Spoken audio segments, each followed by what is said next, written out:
ഹരേ കൃഷ്ണ. സർവശ്രീ രാധാകൃഷ്ണ അർപ്പണമസ്തു. ഇനി നമ്മൾ ഹരിനാമ കീർത്തനത്തിലെ 47-ാമത്തെ ശ്ലോകമാണ്. ദംഭായ വന്മരമതിനുള്ളിൽ നിന്നു ചില കൊമ്പും തളിർത്തവധിയില്ലാത്ത കായ്കനികൾ അൻപേ അൻപോടിത തെരുവിൽ വാഴായി വതിന്നു ഗതി നിൻ പാദഭക്തി ഹരി നാരായണായ നമാം. ഹരേ കൃഷ്ണ.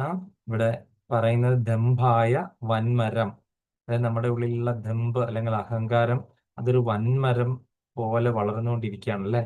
കൊമ്പ് ഉണ്ടായി, ശാഖകൾ ഉണ്ടായി, ഇങ്ങനെ എന്നിട്ട് അതില് കായ്കനികൾ ഉണ്ടായി എന്ന് വരെ പറഞ്ഞിരിക്കുകയാണ്.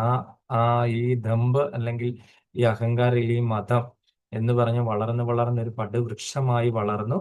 എന്നിട്ട് അതിൽ കൊമ്പും ശാഖകളും ഒക്കെ ഒന്ന് തളിർത്ത് കായ്കനികൾ വരെ ഉണ്ടായി, അതിൻ്റെ അകത്ത് പുഷ്പിച്ച് കായ്കനികൾ ഉണ്ടായി എന്ന് പറയുമ്പോൾ അത് എന്തുമാത്രം വളർന്നു എന്ന് നമുക്ക് ഊഹിക്കാമല്ലോ. അപ്പൊ അൻപോടിത് ഇതത്തരുവിൽ വാഴായി വതിന്നു ഗതി നിൻപാദ ഭക്തി ഹരിനാരായണ എന്നമാണ്. ഇത് അങ്ങനെ മുന്നോട്ട് അധികം പോയി കഴിഞ്ഞുള്ള അവസ്ഥ ഊഹിക്കാൻ കൂടെ പറ്റത്തില്ല അല്ലെ.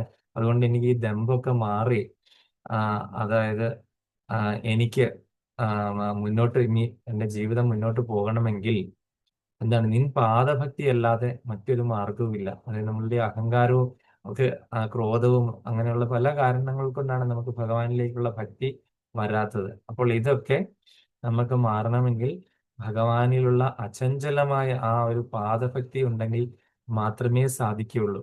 അപ്പൊ അല്ലയോ ഹരിനാരായണ, നീ നിന്റെ പാദത്തില് എനിക്ക് സദാ ഭക്തി ഉണ്ടാകാനായിട്ട് അവിടുന്ന് അനുഗ്രഹിക്കണേ ഭഗവാനെ എന്നിവിടെ പ്രാർത്ഥിക്കുകയാണ്.